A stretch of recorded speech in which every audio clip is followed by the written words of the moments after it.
Say something. Make your voice heard. Yo, it's your girl IQ. It's your girl Noah. And we're Kin for Life.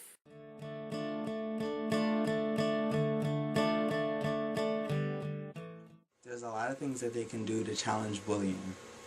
Number one is stop it at its source by talking to students and explaining to them the consequences of bullying and what comes behind it, what causes it, so people know not to do it.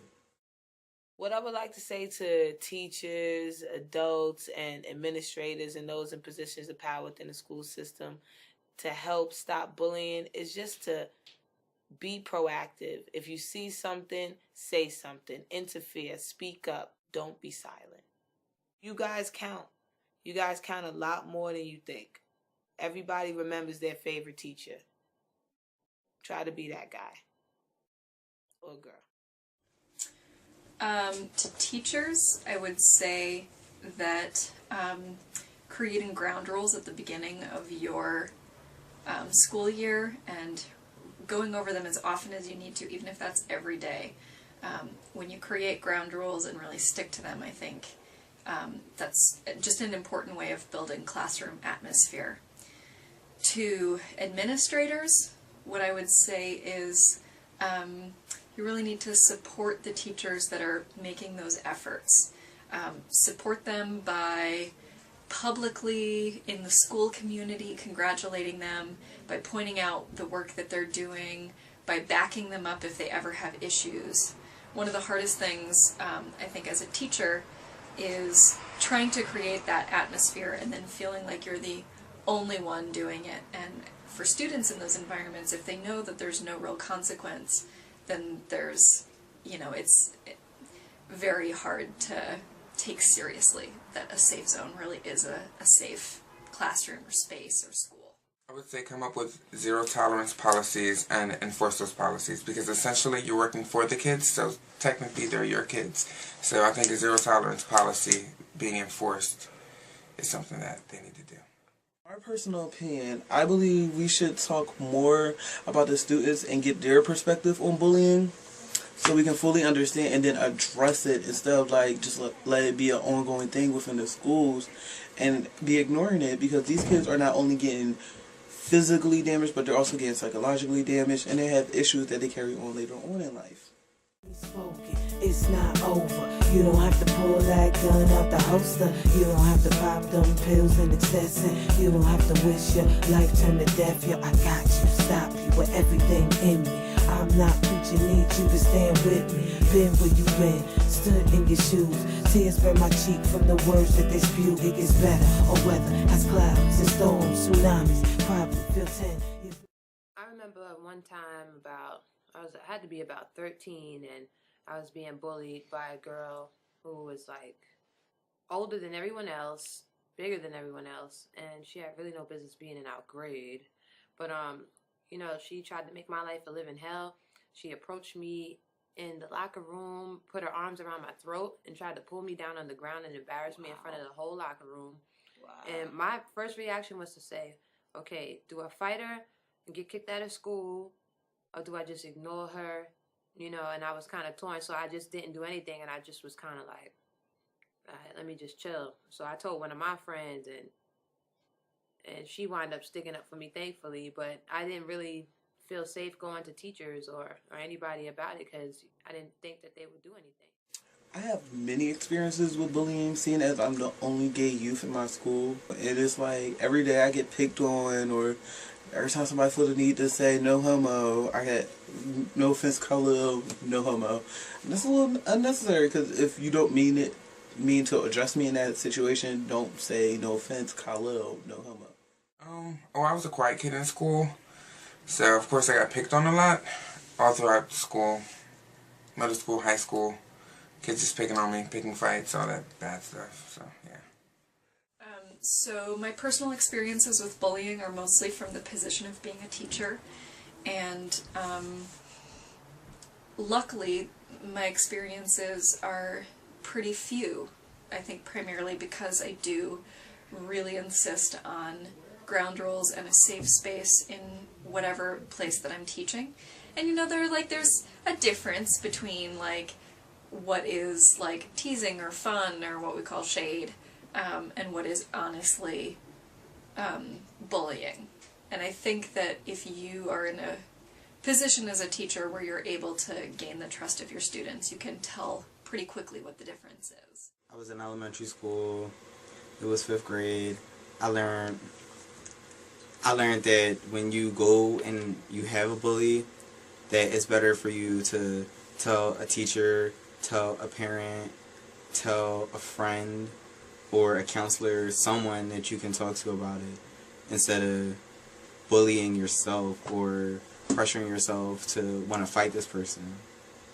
And best advice, not to keep silent about it. On the other side of that, you'll feel 10 times stronger. Promise that the sun shines longer. People, show me what you made of. Don't let the next one die, cause it's something that they made of. Yo, I need you to wake up. My personal saying is, our dreams are the nightmares of our reality. And the reason I say this is because we dream of a world of everything being better, but at the same time, it's fearful of actually putting thought into action, because if we speak up, we're scared that we're going to get beat up. So I'm now saying, do not be scared to fight if you feel as though it's necessary. Now, I'm not telling you to go in the schoolyard and start swinging. I'm telling you to fight more with your words and not with your hands. Well, I think my primary message is to say that you should look outside of your school to see if there are people and places in your community where you will be able to express yourself in ways that feel really exciting to you. I was a gay youth. I came out when I was 13, and the places where I got the most support were from my outside theater teacher who, you know, I did community theater, and it was awesome. I got to meet kids from all over the city, and I got to express myself in ways that nobody at school ever needed to see or got to see. And, you know, I did dance, and those are things that I think, you know, when you find that community outside of your school, it can really help.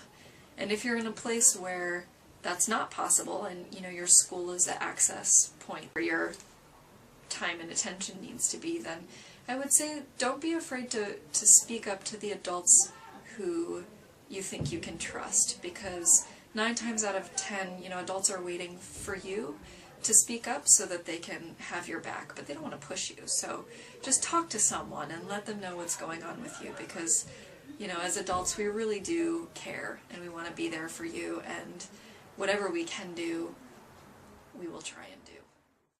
If you are a queer youth and you are being bullied because of who you are and the lifestyle that you lead, don't let anybody stop you from being how you want to be. Don't let anybody deter you or break you down or make you feel anything less than what you are. You are incredible. You are a winner, and you will prevail. So although it might seem rough right now, you will get through this. Don't worry about it. We've all been there. You are not the only one. We got your back. There's tons of people out there that got your back. So stay up. Keep doing what you do. Just stay positive. Sometimes it feels like them tsunamis are lasting 10 years long, but we promise that the sun will keep shining. My message to all queer youth is that just be yourself, be open, and don't be quiet about being bullied in any way possible.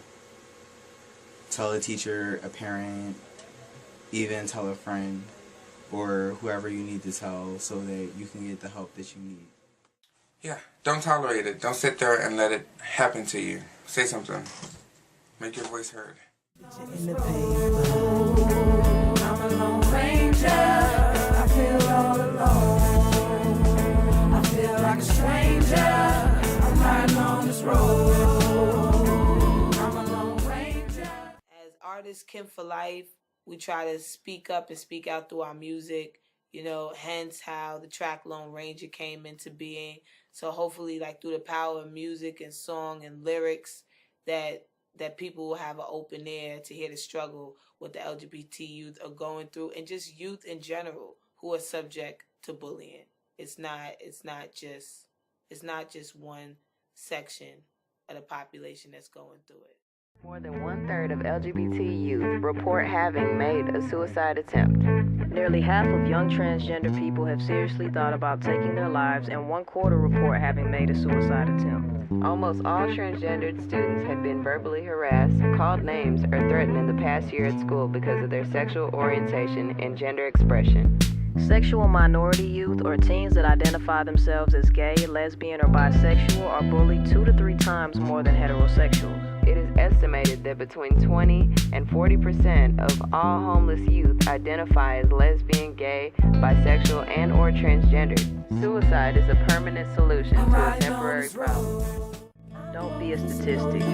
It gets better. Keep your head up and you just hold on. Keep your head up and you just move on. I was looking at the news today. Another young person passed away. Couldn't bear to stay another day, and so they chose to take their life away. I know it's hard when you feel trapped, but once you're gone, there's no coming back. No more sipping on your favorite juice. No more listening to your favorite tracks. It's the simple things we live for. Spread your wings, you can soar when the wind blows. And whatever the haters say, they only hating on you cause they wanna take your place. They just wanna be like you, they insecure. So they try to get you down about yourself, they skirt. If you're feeling deterred, just remember my words. It can only get better, life is what you